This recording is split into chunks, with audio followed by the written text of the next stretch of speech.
Claire walked slowly through the deserted area of the military camp.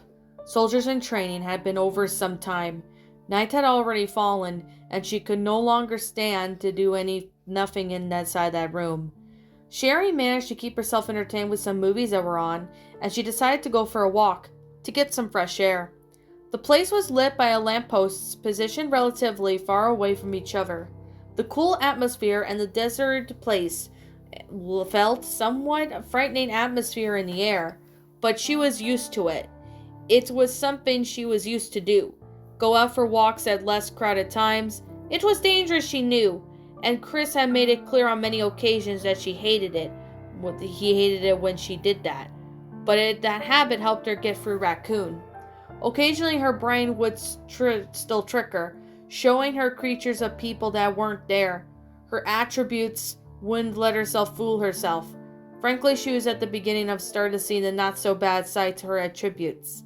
Sometimes she almost felt as if she was a superhuman, and walking alone at night seemed to help strengthen that idea. Claire sighed slightly as she walked under a lamppost.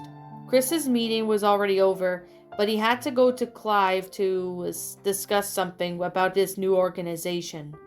A lot of bureaucracy involved, apparently not that it was surprised. Claire had brought out her thoughts when she had heard the loud heartbeat approaching. She continued walking calmly, but she focused on the noises emitted by the person from the heavy footsteps. It was a large man. His breathing was strong and showing that he had a very robust body and some slight noise from the wind being cut. She would say that such man would be playing with the blade in some way. After a few seconds, a few meters ahead, Claire observes that the same man from before was approaching, much to her chagrin. Krauser was walking calmly, but a steady, large pace in his mind. He twirled his knife around his fingers and looked thoughtful for a few moments. Claire thought about turning around and walking away, but the man was giving her bad feelings. It was hard to explain what she felt. It was as if there was a diamond of evil that had not yet been polished. Somehow, she could define this kind of feeling in person, like a sixth sense. She held back against a sigh, and she realized Krauser's old, cold blue eyes were now staring at her. She tried to ignore the clear signals he gave. He stopped playing with the knife, and his heartbeat became slightly faster. "Ah, little Redfield. Certainly a sight sore eyes after such a tiring day," Krauser said, and Claire rolled her eyes slightly. She had no problem with fighting harmless flirting, never had, but even such simple words seemed to have a meaning beyond on Krauser's part. She had met people like that before, Clive being one of them, but it wasn't that she could say to Chris. He would never believe her, not to mention that she had no proof at all, just her intuition. "This Redfield has a name, Claire," she said in a neutral voice, counting her way calmly. Although she had somewhat of an idea that Krauser was capable of, she doubted that he would carry anything with her. For now, she didn't have to worry about so much. It was still best to keep her guard up. I beg your pardon, miss. I think a little bit of Chris dwells in you too. Not the bad thing, though," he replied, small sideways smile on his lips. "I have to commend your courage. It's not everyone who confronts Chris like that," she said, stopping her walk, not because she wanted to talk to Krauser, but just because she had to concentrate on the little senses of back to normal. Do me a favor. No offense, but your brother is overestimated. There are far more dangerous things than him out there." He said that for the first time, with a certain level of seriousness in his voice. He really meant by that. "Maybe still he's a dangerous man. I'm surprised you guys haven't fought so far," Claire said, shaking her head slightly and crossing her arms. Again, sometimes suppressing her senses worked, sometimes it didn't, and she couldn't help but feel a little frustrated when she could hear yet another person approach in the distance. Krauser's deep voice bothered her sensitive hearing. "If it were up to me, I would have knocked some of his teeth out at some point," Krauser said, going back to playing with his knife in hand. "I may not have seen much, but from what little I have witnessed, I could tell you that if you won't stop taunting him, you'll realize that maybe you two aren't so different after all. Claire said, arching a simple eyebrow as she looked at Crozer. He didn't seem to care about one bit about what she was saying. Oh, please. I'm not that little bit interested in getting ready to know your brother, but I'm already interested in knowing a bit more about you. I have some drinks in my room. What do you think? Crozer posed, and Claire shook her head slightly. The person who was approaching came even closer, and they even both looked at Chris. The older Redfield, as soon as he saw the two, immediately went on a murderous glance towards Crozer, who just laughed in debauchery. He's just like a cockroach. Apparently he'll have to leave our little meeting for another day, Crozer said, winking at Claire before turning and continuing his way towards the room. Claire watched him walk away for a few moments until she turned around and looked at Chris, who couldn't take his eyes off of Crozer's back. Once he was in front of his sister, he was silent for a few moments before looking at her strangely, and Claire just rolled her eyes. I wasn't giving a damn, if that's what you're thinking, she said. I'm thinking you should stay away from him, that's all, he replied, and Claire ran her hand down her forearm. I can take care of myself. If it's any consolation, I don't like him, she said, staring Chris in the eye. Good, he said only, and he both started walking side by side. Where's Sherry? Chris asked, without looking at her. In the room watching movies, Claire replied, staring at a few moments at the starry sky as she ran a hand through her hair. The two were silent for a while, but they could both sense the odd mood. Okay, you want to tell me something, don't you? Chris asked after a while, and Claire almost smiled at. Sometimes she didn't really know how well he knew her. I know you know how I feel about your work. Everything you do. You know that I don't like what you do, even if it's for the good, and that's something I feel like we didn't talk about enough, she began, slowing her steps and making Chris look at her somewhat intently. Like it or not, Sherry and I are involved in this simple fact that we have a connection to you. And after all, a normal life is just a dream for us. And I thought, Claire, you're not saying what I think you're saying, right? Chris interrupted her. He looked at him with both brown eyebrows just arched, her eyes and slightly wide. I don't know. Tell me what you're thinking, she said, putting both hands on her pockets. We've already talked about this. I'm not going to let you join the BSAA and get even more involved in this. Not after everything, he said, and he shook her head, chuckling lightly at Chris's thoughts. BSAA is the name? So you're all set then? She asked, and Chris scratched the back of his head. There are still some things to be discussed, and then it's not official yet. This is something serious, is big, but it still is all set, Chris said, and Claire smiled slightly, happy for her brother's success. It was what he wanted. Wow, my congrats then. Boy, I never imagined you founding an organization, she said generally. Clive did most of the work, but that's not what we're talking about, Chris began, crossing his arms. No, I was thinking more about being part of the BSAA. I'm not like you.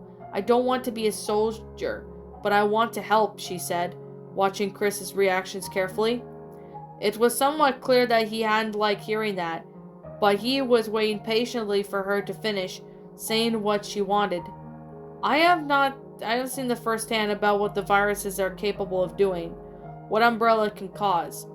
Many are worried about these viruses, but what about the victims? What about those who lost everything?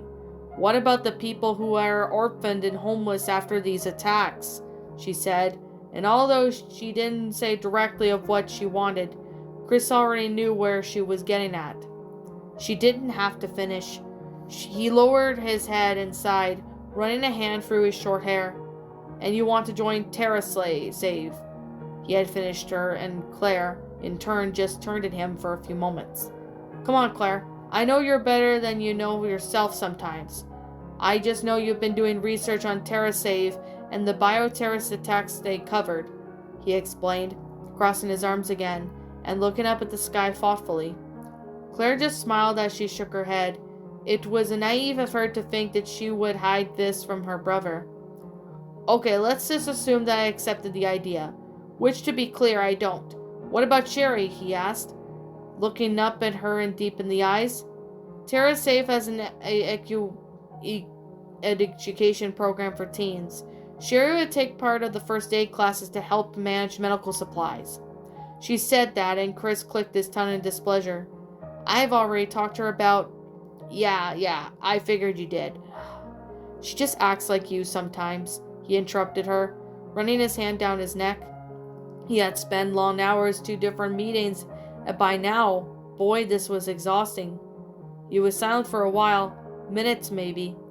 The moment they fell victim to Umbrella and their viruses, they were taken to that world that everything had that moment was risky, especially with his name being known by Umbrella.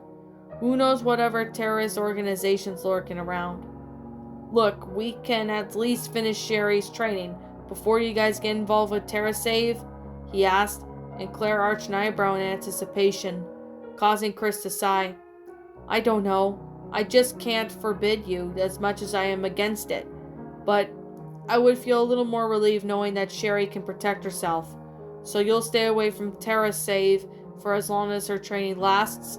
Can you do that? He asked, and Claire was pleased with her brother's reaction, nodded in confirmation. Well, she would need to work on a little bit more patience, but everything had turned out better than she had planned. Good then. Now I think you better go back to your room. Today was exhausting and I can't wait to drop into my bed, he said, and Claire gave him a hug before walking away. Chris watched her walk away for a few moments, and once she was out of his sight, he sighed slightly. Was this the right decision? He saw no other option, and simply forbidding her to do anything well out of the question. After all, she would never obey him. Still, these things were harder than they seemed.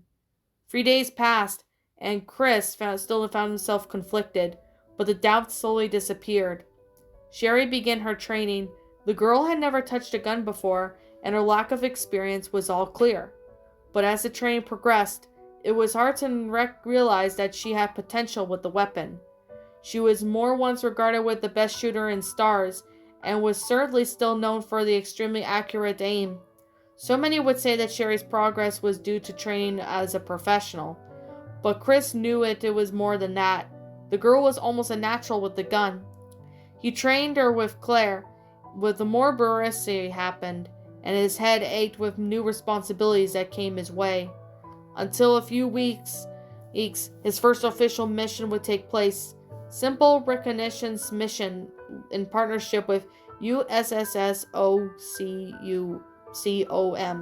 There were only a few more steps to get before the BSAA became an official, independent organization. His mission was to make that happen. In other words, more paperwork for now. Claire knew about her brother's busy routine, so that week she took over Sherry's training, leaving Chris with a little time on the busy days. In her way, it was a good thing. Possible though she did enjoy to train with both of them. Some of Chris's methods didn't work for them, and over time she adapted of what she taught to serve her in the best way possible, and she would be in charge of the passing what she knew to Sherry. The firearm training would not happen that day, although she was still far from having that experience that Chris thought it was the ideal. Sherry had already relatively advanced knowledge in firearms. Not just she would have a little more experience to hand-to-hand combat. The knife was just as reliable as a firearm, just as an essential, and at times, could make a difference, especially at the times when she didn't have too much time to run, room, or distance herself from the attackers, whomever it might be. So just like the firearms, you would have not know to fear, not to hesitate.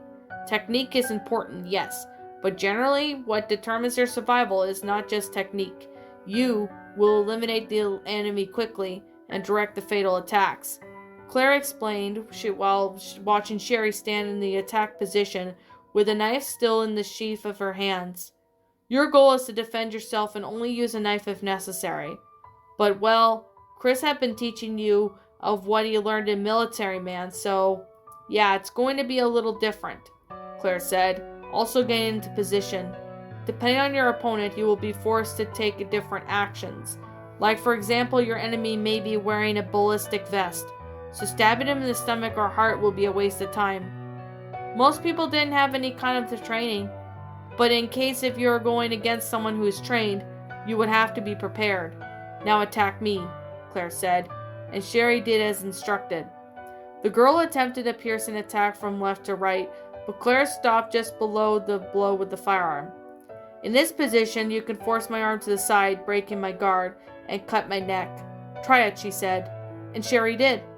The moment Claire blocked the knife attack with her forearm, the little girl forced her arm to slide and put the knife against Claire's neck, causing the older Redfield to nod. This can also be used if your opponent's in the position I am. With enough force, you'll be able to break his or her guard. However, to be quick, your opponent could turn the situation around in a blink of an eye if you're not careful, Claire said, picking up the knife, which was also in its sheath, and getting back into attacking position. Block, she said, attempting to pierce in the attack. Sherry blocked the attack with the upper top of her forearm. The opponent with minimal training will block that attack that way, so redirect his or her arm downward. Step forward and attack the neck, Claire said, moving as she explained what Sherry should do. With that, she takes a few steps back, and Sherry mimics her own movements again, placing the knife against Claire's neck. One of the points that you can attack your opponent you should need is the arteries. There are several arteries you can target. Temporal here, on the side of the head, branchial on the side of the biceps, radial on the forearm, and just below the cavernous skull. Sherry, Claire explained as she showed her where every artery was located, remembering the same explanation Chris had given her when he trained her.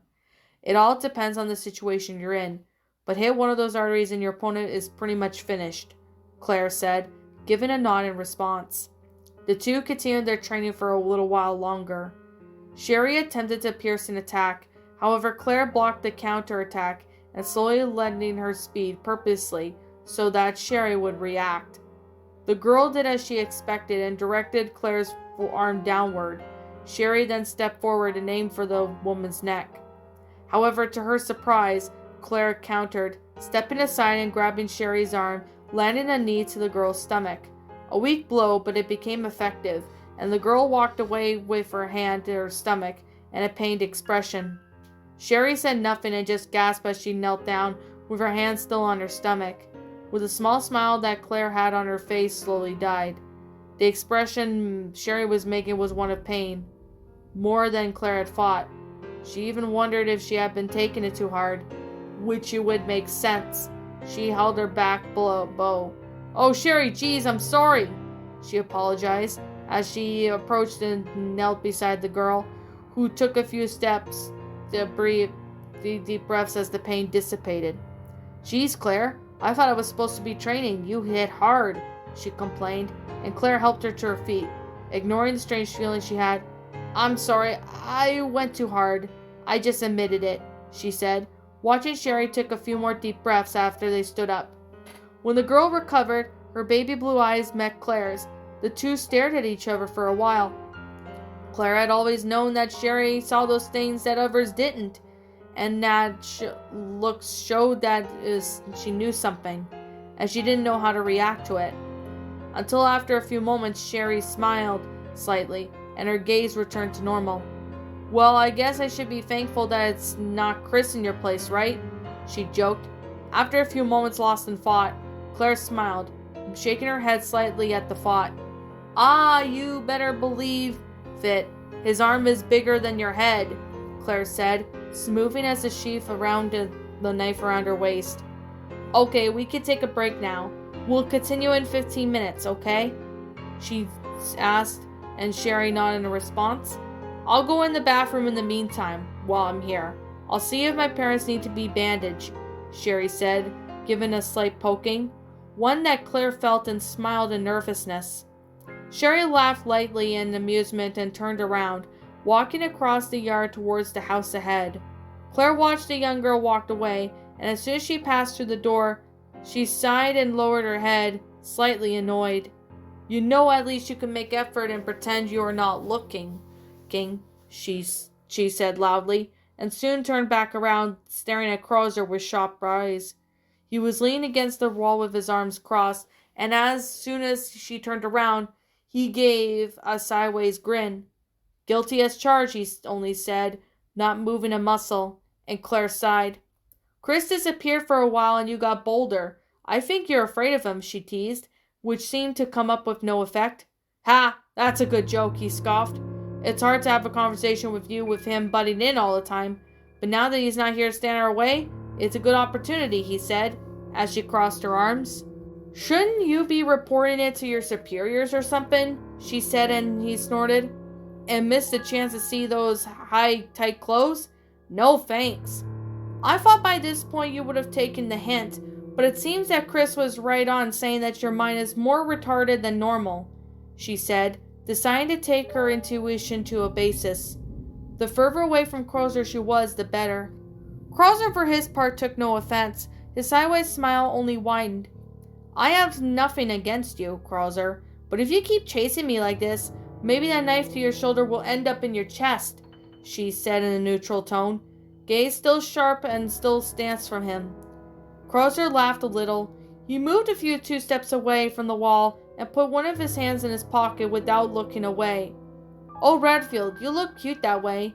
You know if all the women are like that at first, and I like it, he said, moving 2 steps closer.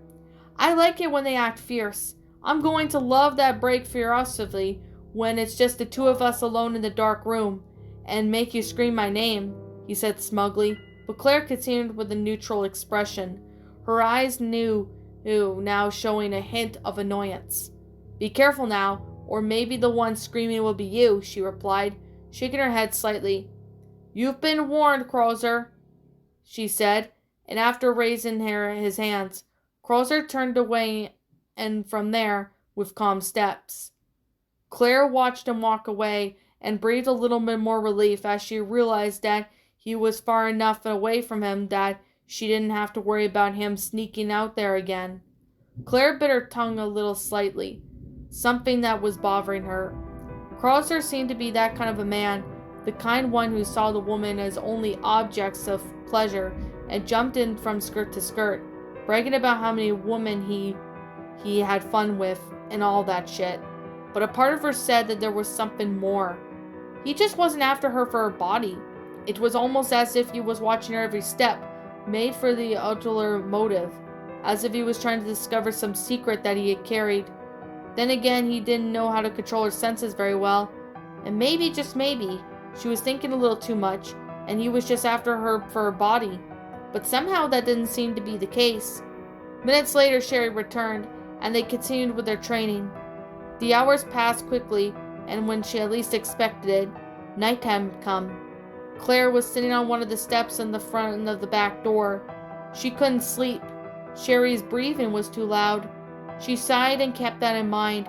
She hadn't understood what she still needed to control it. Medication? Geez, and it wasn't like she couldn't ask anyone for help, and telling Chris about it wasn't a good idea. At least she didn't think so. She didn't know. Sometimes she thought of it was better just to tell him. It may not lead to anything, and maybe he wouldn't believe her.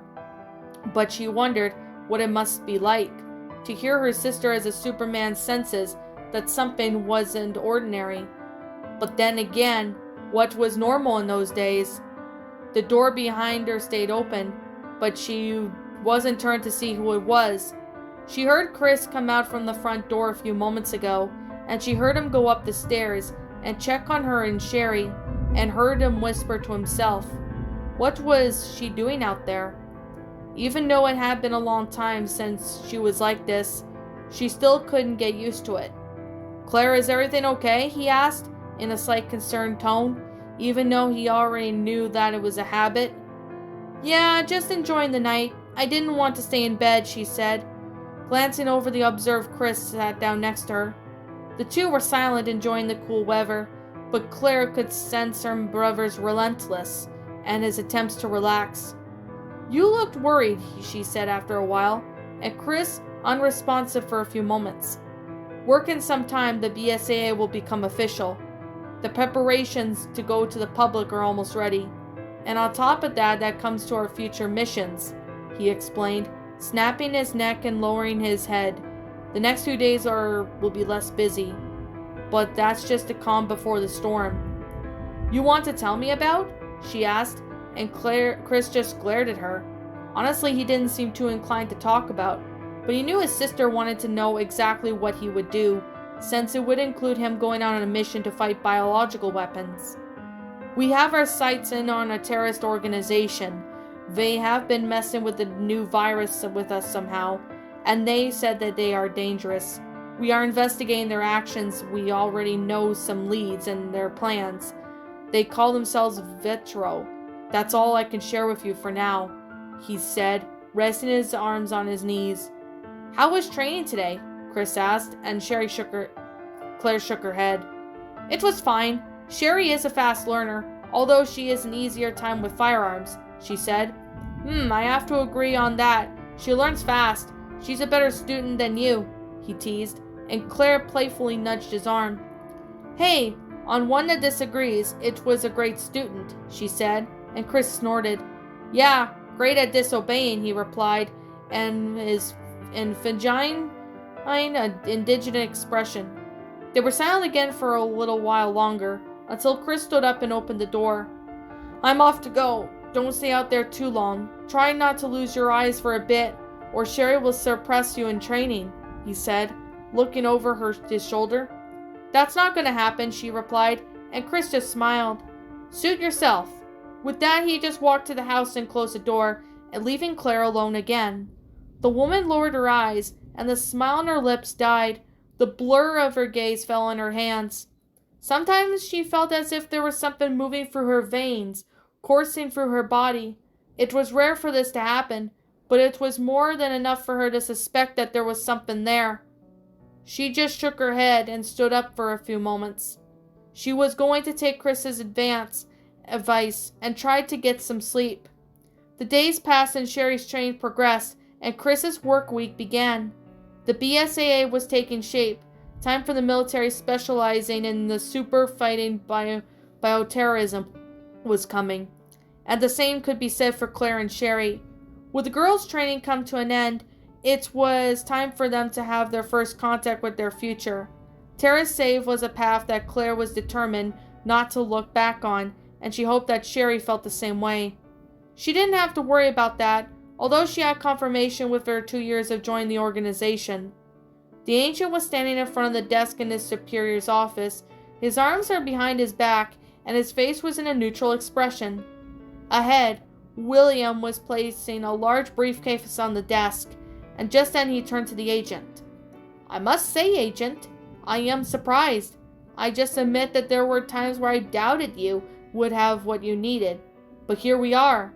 As of this day, you are fit to go on direct missions against bioterrorism. Your skills, well, the whole world exceptional for a human that suits you just fine, William said. The ancient almost arched his eyebrows at the accomplishment. If it wasn't a compliment after all coming from Wesker, he didn't know anymore. Thank you, sir, the agent replied. William was not the type for fancy celebrations or gatherings, Ghost receiving the official little title agent. For after 4 years of training, he was done right there. The office something was simple, straightforward, and without wasting unnecessary time. Honestly, the agent didn't even think it was necessary. His ceremony could have been done in his room, for all he cared. Your uniform in this briefcase, although it's an action without much sense or importance in eyes, Walter asked me to deliver this gift to you, William said, taking a smaller suitcase and approaching Ghost, who was observing the suitcase in his hands with neutral eyes, but with minimal curiosity inside. As he approached, William opened the case, and Ghost blinked a few times, relatively surprised to see a pistol in it. The pistol was familiar, silver with some modifications that probably left with greater firepower, but an unmistakable Matilda. His old pistol. He slowly took the gun in his hands, and it was a little heavier, but the weight was familiar. Walter must have asked him to keep it as faithful as possible. He didn't even know exactly what to say. On one hand, it was good to have his gun back. Memories just seemed like dreams just now. On the other hand, Matilda was part of his old life. He hadn't come this far to be consumed by his past memories. In a way, Matilda belonged to the former friendly cop, not Ghost, not the agent. Slowly, he put the pistol back in the case and looked at William. Thank him from me, sir. I appreciate the gift, he said, as Wesker closed the briefcase without looking away. What are your thoughts on this? An item of your past life. A life you will never return, Williams asked, and Ghost slightly sighed. It is important to have memories at all. The gun was the ideal of the weight, and clearly has been modified to do a lot of damage. It's a useful tool. I have no reason to refuse, he replied, and William returned, placing the briefcase on the table next to the other. Satisfied with the answer, perhaps, whatever it was, he did not demonstrate it. So now that's out of the way, your first solo mission will take place in 3 days, William said, turning around and acquiring somewhat of a serious aura than him before. That will give you some time to prepare. As you already may know, this mission will be different from the last ones you've done, William said, pointing to a chair near the table. The ancient walked over and sat down, watching the screen attached to the wall light up. This is Terragara. This is rather special city. It took 11 years to build, and it's called the floating city. You can see why. The image of a city built above the ocean appeared, and a map was fixed next to the image of the city. 3 kilometers from the Mediterranean coast. It operates as a massive solar energy matrix, located on the low below the Earth orbit. Our terrorist group has a small base scattered around the planet, but Hunk's team had discovered something. Above this image of large city, a picture of a man appeared. He had short dark hair, a small scar on his chin, and appeared to be between 30 and 40 years old. By the tattoo written on his neck, Russian. That's one of the founders of the Vetrol group, Dominic Victor, an important figure. While investigating one of their hideouts, we found this man will be heading off to Terragara, and he was spotted in the provinces of China, near the cargo boat. The image of the man appeared, barely visible to the distance, but clearly him. We just noticed his involvement with the cargo boats, and have a reason to believe that there are virus samples on the boat. We will need to send you to the Mediterranean. You will pose as just as any tourist, and leave for Terragara, only to find out what he's doing, his plans, everything, and then eliminate him, he said. Screen then changed. Images of some weapons along biological weapons, like hunters, appeared. That's what's important mission, Agent. Failure in this case is unthinkable. Do whatever it takes and don't let them find out about you. The screen went off and the agent stood up, without looking away from William. Yes, sir, he said, and William responded with a light nod. The files will be sent to your room with more details. That's all for now, you may leave, William said. And after a nod, Ghost picks up the 2 briefcases that were on his desk, turns around with the small, calm steps. He leaves the office. His first solo mission after years, and one of his great importance. A mission of magnitude that entrusted him as long as he finished his training. He was anxious and a little nervous even. And with that, he didn't even forgot to ask William to check on Claire and Sherry, without even realizing that he probably no longer thought about them as often as before. Deep down, far below that ancient, was another left of Leon that was hoping that he would not change the extent that he would let them aside.